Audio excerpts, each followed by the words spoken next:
the girl immediately saw through the scheming woman's fake pregnancy, and before long, the woman would use this fake baby to bring total ruin to the CEO's family. Even the CEO's sister wouldn't survive. But while the girl was sighing over their tragic fate, she didn't realize the CEO had overheard her thoughts. Turns out the girl came from the Xian sect of Mount Longhu, and was chosen by her master to be the next sect leader. At 18, she was sent down the mountain to fulfill an old engagement, and the man she was supposed to marry was the heir to a powerful business empire. But when they first met, the man instantly said she was mentally unstable. The girl clapped back on the spot, saying he was the one who'd lost his mind. Just as the man turned to snap at her, a flower pot suddenly fell from above. The girl managed to save his life in time, but he misunderstood, thinking she staged everything to gain favor, calling it all a setup, though she couldn't be bothered to explain. As a cultivator, she couldn't just stand by and watch someone die. With a quick divination, she discovered it was a premeditated murder attempt, and the mastermind was none other than the scheming woman. She had paid 200,000 to hire a killer, and now the assassin had already fled. Just then the man's sister arrived with the scheming woman. The woman was his first love, and now claimed to be carrying his child. The sister had long seen her as her future sister-in-law, and wouldn't let anyone slander her. But with one glance at the woman's belly, the girl saw through the fake pregnancy,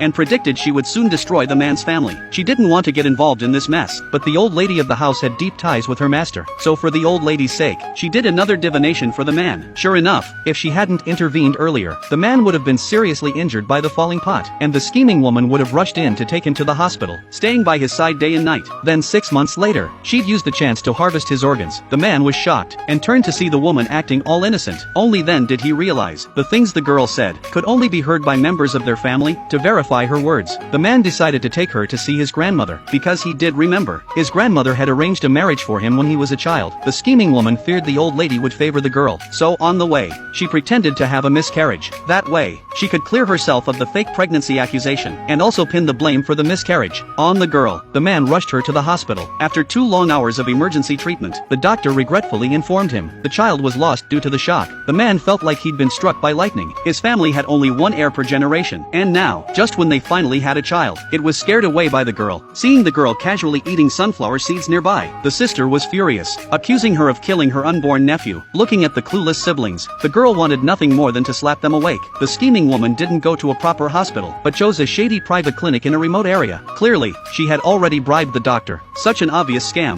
yet the siblings didn't suspect a thing. The doctor, afraid the truth would come out, quickly called security to kick the girl out, but before he could say a word, the girl suddenly pulled out a paralyzing talisman, freezing the doctor in place. To expose the scheming woman's true colors, the girl decided to take them to the delivery room for a little show.